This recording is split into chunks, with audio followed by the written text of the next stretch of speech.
નમસ્કાર મિત્રો, આજના વિડીયોમાં તમારા બધાનું સ્વાગત છે। તમારી સમક્ષ એક નવો વિડીયો લઈને આવ્યો છું જે શિક્ષકોની ભરતીને લઈને છે, જેમાં ઇન્ટરવ્યુના આધારે તમારું સિલેક્શન કરવામાં આવશે। લાયકાતની વાત કરીએ તો મિત્રો BA BEd તેમજ PTC કરેલું હોવું જોઈએ। અરજી કરવાની છેલ્લી તારીખ મિત્રો 18/3/2026 છે, તેમજ ઇન્ટરવ્યુની તારીખ 20/3/2026 છે, તેમજ બીજી કેટલીક અન્ય માહિતી મિત્રો આ વિડીયોમાં આપણે જોઈ લઈશું। તો વિડીયો સંપૂર્ણ જોજો અને વિડીયો તમને સારો લાગે તો વિડીયોને એક લાઇક અને ભરતીને લગતી કોઈ પણ માહિતી મેળવવા માટે ચેનલને અવશ્ય સબસ્ક્રાઇબ કરજો। તો ચલો મિત્રો આપણે વિડીયો શરૂ કરીએ। તમે જોઈ શકો છો કે અહીંયા લખેલું છે કે જોઈએ છે શિક્ષકો। અહીંયા પ્રાથમિક વિભાગ માટેની તેમજ બાળ મંદિર માટેની જગ્યાઓ છે। તો મિત્રો તમે જોઈ શકો છો કે અંગ્રેજી વિષય માટે એક જગ્યા છે, જેમાં લાયકાત BA BEd કરેલું હોવું જોઈએ। તેમજ મિત્રો DELED માટેની 3 જગ્યાઓ છે, જેમાં PTC કરેલું હોવું જોઈએ। ચિત્ર શિક્ષક માટેની એક જગ્યા છે, જેમાં ATD કરેલું હોવું જોઈએ। તેમજ અંગ્રેજી વિષય માટેની 3 જગ્યાઓ છે, જેમાં MA અને BEd કરેલું હોવું જોઈએ। સ્પોકન ઇંગ્લિશ માટે છે મિત્રો। તેમજ મિત્રો બાળ મંદિરમાં 2 જગ્યાઓ છે, જેમાં પ્રી PTC કરેલું હોવું જોઈએ। અહીંયા નીચે લખેલું છે કે નોંધ કરીને લેખિત અરજી મોકલવાની છેલ્લી તારીખ 18/3/2026 છે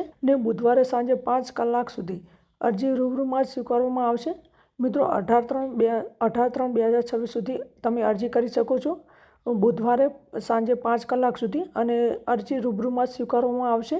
ત્યારબાદ નીચે જોઈએ તો લિખિત ઇન્ટરવ્યુ તારીખ 20/3/2026 શુક્રવારે સવારે 10:45 કલાકે લેવાશે, અને આ ઇન્ટરવ્યુમાં વિષય વસ્તુની લેખિત તથા મૌખિક કસોટી લેવાશે। મિત્રો લેખિત ઇન્ટરવ્યુની તારીખ 20/3/2026 છે, શુક્રવારે 10:45 ઇન્ટરવ્યુ લેવાશે, અને ઇન્ટરવ્યુમાં વિષય વસ્તુની લેખિત તેમજ મૌખિક કસોટી આપવાની રહેશે। અરજી મોકલવાનું અને ઇન્ટરવ્યુનું સ્થળની વાત કરીએ તો શ્રી બનાસકાંઠા આજના પટેલ કેળવણી મંડળ પાલનપુર સંચાલિત શ્રીમતી હેતલબેન રક કાથરોટિયા પ્રાથમિક શાળા પાલનપુર, આદર્શ વિદ્યા સંકુલ સોનારિયા બંગલા પાસે, ડેરી રોડ પાલનપુર। સંપર્ક નંબર આપેલો છે, તેના પર કોન્ટેક્ટ કરીને વધુ માહિતી મેળવી શકો છો। અહીંયા તમે જોઈ શકો છો કે ઇન્ટરવ્યુના સ્થળની અને અહીંયા આદર્શ વિદ્યા સંકુલ સોનારિયા બંગલા પાસે, ડેરી રોડ પાલનપુર ત્યાં તમારે અરજી કરવાની રહેશે। તેમાં સંપર્ક નંબર આપેલો છે, ત્યાંથી તમે વધુ માહિતી મેળવી શકો છો। તો મિત્રો તો આપણો આજનો વિડીયો તમને સારો લાગ્યો હોય તો વિડીયોને એક લાઇક અને ભરતીને લગતી કોઈ પણ માહિતી મેળવવા માટે ચેનલને અવશ્ય સબસ્ક્રાઇબ કરજો।